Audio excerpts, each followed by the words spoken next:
اللہ نے بعض اوقات برکت والے بنائے، وقت وہ وقت ایسے ہوں گے کہ ان میں بندہ تھوڑا سا عمل کرے گا، اللہ اجر زیادہ دے گا۔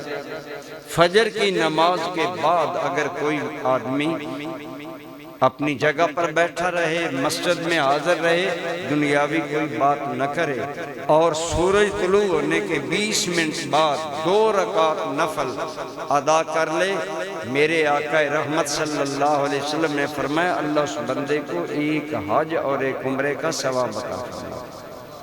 اور فرمایا اس میں شک نہ کرنا کہ ٹائم بڑا تھوڑا ہے، اجر بہت بڑا ہے۔ اس طرح اللہ نے مسجد میں ٹھہرنا ہمارے لیے اجر بنایا۔ اسی طرح اگر بندہ مسجد میں اعتکاف کی نیت سے ٹھہرتا ہے، وہ سو بھی جائے تب بھی اس کی عبادت لکھی جائے گی۔ مسجد میں جتنی دیر رہے گا، اسی لیے یہ مسئلہ بارہا آپ کی خدمت میں عرض کیا گیا کہ عادت بنائیں کہ جب بھی آپ کا قدم مسجد کے اندر آئے تو آپ پہلی نیت اعتکاف کریں۔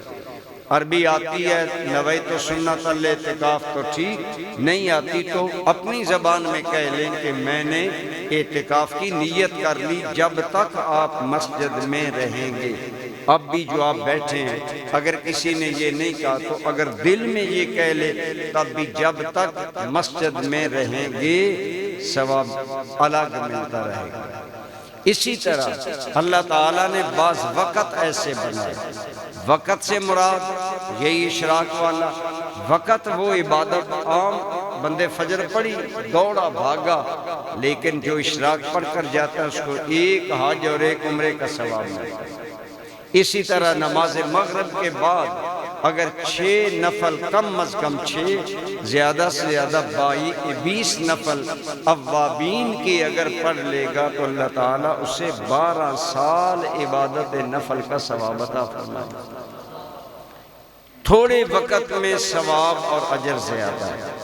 ہم ان وقتوں کی قدر نہیں کرتے، آج نہیں کرتے، جب زندگی سمٹ آئے گی پھر کہیں گے رب لولا اخرتنی الی اجل قریب، یا اللہ تھوڑی سی مجھے مہلت مل جاتی فاصدق واکن من الصالحین، میں صدقہ خیرات کر لیتا، میں نیک بن جاتا۔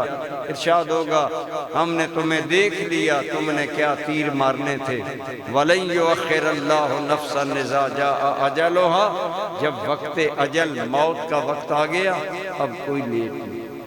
آج آنکھیں کھولیں، ہم آج اپنے وقت کی قدر کریں تو جو برکت والے وقت اللہ تعالیٰ نے اپنے بندوں کے لیے بنائے، بندے کو تیار رہنا چاہیے کہ میں نیت کروں، میں ارادہ باندھوں، میں ایک پروگرام مرتب کروں، میں نے رمضان المبارک سے اس طرح فائدہ اٹھانا ہے،